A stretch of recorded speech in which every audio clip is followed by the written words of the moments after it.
அல்லேலூயா. ஆமென். கர்த்தருக்கு ஸ்தோத்திரம். இந்த நாளில் கூட கர்த்தர் தாமே கிருபை ஜீசஸ் மினிஸ்ட்ரியில் இந்த சின்ன வீடியோவை போடும்படி கர்த்தர் கொடுத்த கிருபைக்காக நாங்கள் நன்றியோட ஸ்தோத்திரிக்கிறோம். இந்த முல்லைப்பூ செடி இருக்குது. நீங்கள் நினைக்கலாம் அடிக்கடி என்ன பூ செடிங்களாக போட்டுட்ருக்குறீங்கன்ட்டு, இதெல்லாம் கர்த்தரால் உண்டு பண்ணது. ஆமென். இந்த கிருபை ஜீசஸ் மினிஸ்ட்ரியில் வறண்ட பூமி, வெயில் இருக்குது, தண்ணிக்கு ரொம்ப கஷ்டமான சூழ்நிலை, காசு கொடுத்து தான் தண்ணி வாங்கிட்டு இருக்கோம். ஆனாலும் அந்த இடத்துல தேவ ஆலயத்தில் இந்த பூக்கள்லாம் வரும்படியாக கர்த்தர் கிருபை கொடுத்ததுக்காக அந்த பூச்செடியெல்லாம் உங்களுக்கு ஒரு வீடியோவாக போட்டு தேவ நாமத்தை மகிமைப்படுத்தி கொண்டிருக்கிறோம். பார்க்குறவங்களுக்கு விளையாட்டாக இருக்கலாம், இதை பார்த்து ஜெபிக்கிறவங்களுக்கு ஒரு அற்புதமான ஒரு விசுவாசம் உங்கள் வாழ்க்கையில் பெருகும். எப்படிப்பட்ட இடத்துலையும் எப்படிப்பட்ட பூக்களையும் கர்த்தர் வளர செய்வார் என்பதை நீங்கள் அறிந்து கொள்ள வேண்டும். ஹல்லேலூயா. ஆமென். இங்கே ஒரு செடிக்கும் பேலன்ஸ் இல்லை, எல்லா செடிகளையும் தேவன் இங்கே கொடுத்துருக்கிறார். நல்ல பூக்கள், நல்ல மரம், நிறைய காய்கள் எல்லாம் தேவன் கொடுத்துருக்குறார். பாருங்கள், நிறைய மரங்களை கர்த்தர் கொடுத்துருக்கிறார்.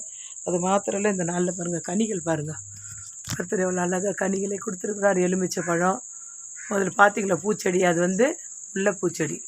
ஒரு எலுமிச்சை கனிகளெல்லாம் தேவன் கொடுத்துருக்கிறாரு. அருமையான வேலையில் இவ்வளோ அழகான கனிகளை கர்த்தர் கொடுத்துருக்கார். கர்த்தருடைய நாமம் ஒன்று மகிமைப்படட்டும். ஹல்லேலூயா. ஹல்லேலூயா. பாருங்கள், உள்ளெல்லாம் நிறைய கனிகள் இருக்குது, நிறைய எலுமிச்சை பழ கனிகள் இருக்குது. தேவனால் உண்டு பண்ணது, இது மனுஷனால் அல்ல. தேவன் வளர செய்கிறார். ஆமென். ஒவ்வொரு நாட்களும் ஒவ்வொரு நிமிஷத்திலும் கர்த்தர் செய்கிற அற்புதங்களை நம்ம அப்பப்போ சின்ன ஒரு வீடியோவை தான் நாங்கள் போட்டிருக்கோம். ஏன் இதை போட்டிருக்கோன்னா, இந்த இடத்துல இதெல்லாம் வளர்கிறதுக்கு சாத்தியமே கிடையாது. ஏனென்றால் இங்கே தண்ணிக்கு ரொம்ப கஷ்டம், தண்ணி இல்லை. அது மாத்திரம் இல்லை, இந்த காசு கொடுத்து தான் தண்ணி நாங்கள் வாங்கிக்கிறோம். மனுஷனுக்கே தண்ணிக்கு தட்டுப்பாடு, ஆனால் இந்த செடிகளுக்கு எப்படி கொடுக்க முடியும்? இந்த சூழ்நிலை இருந்தாலும் கர்த்தர் அதை பெருக செய்து இவ்வளோ மரம், செடி, கொடி எல்லாத்தையும் தேவன் கொடுத்துருக்கா. நெல்லிக்காய் மரம் இருக்குது, மாதுளஞ்செடி இருக்குது, மருதாணி இருக்குது, வாழை மரம், தென்னை மரம், சின்ன ஒரு தோட்டம் போல் கொடுத்து எல்லாத்தையும் தேவன் கொடுத்துருக்கார். அவருடைய நாமம் ஒன்றே மகிமைப்படட்டும். அல்லேலூயா. ஆமென். உன்னதமானவர் சர்வ வல்லவர் நேர்தனிலே தங்கி உறவாடி மகிழ்கின்றேன், எங்கும் வெற்றி நான் காண்கின்றேன். தங்கி உறவாடி மகிழ்கின்றேன், எங்கும் வெற்றி நான் காண்கின்றேன். அல்லேலூயா. ஆமென். கர்த்தருக்கு மகிமை உண்டாகட்டும். ஒரு வசனத்தை நம்ம வாசிப்போம்.